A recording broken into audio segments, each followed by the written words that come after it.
Sebuah momen bersejarah terjadi di New York. Dunia diperlihatkan kembali bahwa Indonesia tidak akan berdiam diri. Presiden Prabowo Subianto berdiri tegak di atas podium sidang Majelis Umum PBB. Dan dengan suara yang menggema, ia membangunkan ruang rapat itu dengan semangat yang membakar. With history, to choose the right side of history, the path of the moral high ground.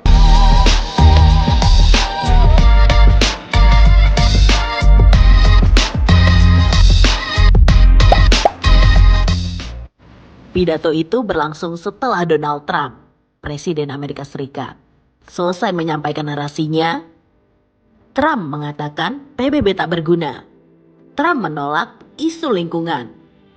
Trump mengagungkan diri dan negaranya. For the most part, at least for now, all they seem to do is write a really strongly worded letter and then never follow that letter up.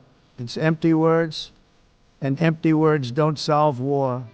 Climate change, no matter what happens, you're involved in that. No more global warming, no more global cooling. All of these predictions made by the United Nations and many others, often for bad reasons, were wrong. They were made by stupid people that have cost their countries fortunes and given those same countries no chance for success. If you don't get away from this green scam, your country is going to fail. Namun, Prabowo, presiden baru dari tanah Nusantara, menjawab semua itu dengan sikap berbeda.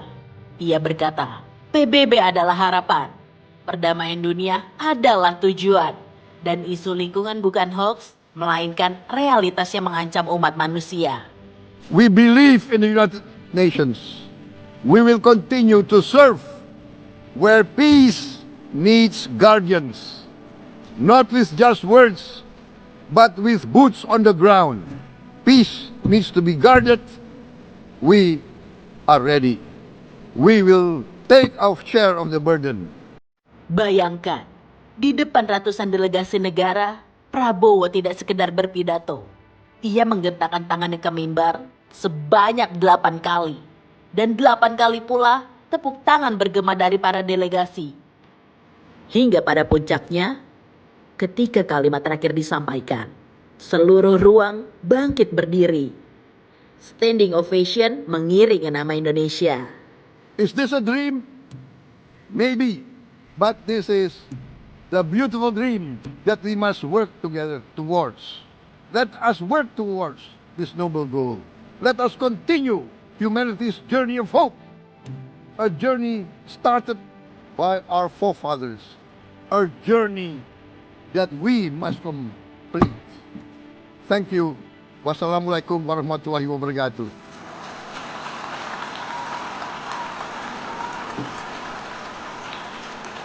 Shalom. Trump pun mengangguk, menyebut pidato itu hebat. Dunia mengirim pesan. Pujian datang dari berbagai negara.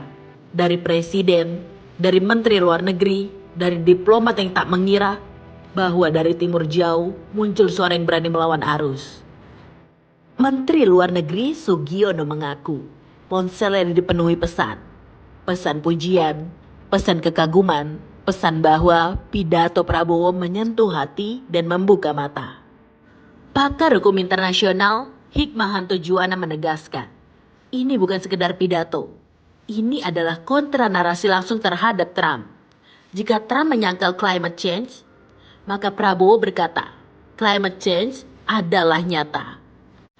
Jika Trump meremehkan PBB, maka Prabowo menegaskan, PBB penting bagi masa depan dunia. Jika Trump memuji diri sendiri, maka Prabowo mengajak seluruh bangsa untuk bersatu demi perdamaian. Bagaimana dunia tidak terdiam? Ini adalah tabrakan dua sudut pandang. Satu mengagungkan diri, satu memikirkan umat manusia. Prabowo juga mengulangi sikap Indonesia terhadap Palestina. Ia menegaskan, pengakuan Israel hanya akan terjadi bila Palestina dihargai dan diberi haknya. Ini bukan sekedar diplomasi. Ini adalah pernyataan tegas bahwa Indonesia tidak mudah dibeli. Dino Patijalal, mantan Duta Besar Republik Indonesia untuk Amerika Serikat, menyebut pidato Prabowo adalah cermin kedewasaan. Sebuah kepastian bahwa Indonesia kembali ke panggung diplomasi multilateral. Setelah hampir 10 tahun, Presiden Indonesia tidak pernah hadir secara fisik di PBB. Kini Prabowo hadir dan dunia melihat. Halo, saya Dino Patijala di New York City. Sebagai speechwriter dari mantan Presiden SBY, saya merasa bangga dan terharu melihat pidato Presiden Prabowo Subianto dalam sidang Majelis Umum PBB hari ini 23 September 2025. Pesan penting yang dikirim dari pidato Presiden tersebut kepada dunia adalah Indonesia is back in multilateralism diplomacy. Indonesia is back in multilateral diplomacy. Dan ini penting karena ada persepsi dunia bahwa dalam 11 tahun terakhir ini, karena Presiden Joko Widodo tidak pernah sekalipun menghadiri secara fisik sidang Majelis Umum di PBB, maka ada kesan bahwa Indonesia memunggungi diplomasi multilateral ya. Walaupun tentu kenyataannya tidak demikian, tapi persepsi itu ada. Selama 11 tahun terakhir, dunia melihat Indonesia seakan membalikan badan dari diplomasi global. Tapi sekarang Prabowo mengirim pesan, Indonesia is back, Indonesia kembali, Indonesia berdiri di garis depan perdamaian. Ini bukan sekedar retorika, ini bukan sekedar protokol, ini adalah titik balik. Dunia melihat Indonesia, dunia mendengarkan Indonesia, dan dunia memberikan tepuk tangan untuk Indonesia. Ini adalah simbol bahwa negara kepulauan yang jauh di timur masih memiliki suara yang didengarkan. Suara yang berani menegur kekuatan besar. Suara yang berani membedah kebenaran. Ini adalah mata rantai panjang diplomasi Indonesia. Dari Soekarno yang pernah berbicara lantang di PBB, hingga Prabowo kini membangkitkan gaungnya kembali. Dengan gaya militer yang tegas, dengan bahasa Inggris yang jelas, dan dengan semangat yang tak pernah padam, Prabowo menjadikan pidato itu sebagai panggung pembuktian. Bahkan para pakar menyebut ini adalah tanda kedewasaan politik, sebuah statementship, kepemimpinan yang melampaui diri sendiri. Bila Trump berpidato untuk memuji diri dan negerinya, maka Prabowo berpidato untuk memuji perdamaian dan seluruh umat manusia. Perbedaan ini begitu nyata, kontras itu begitu terlihat, hingga dunia hanya bisa menarik napas panjang dan berkata, ya, inilah pemimpin baru dari timur yang harus kita dengar. Pada akhirnya, pidato Prabowo bukan sekedar berita hari ini, tapi catatan sejarah untuk masa depan. Sebuah tonggak bahwa Indonesia kembali berdiri di panggung dunia.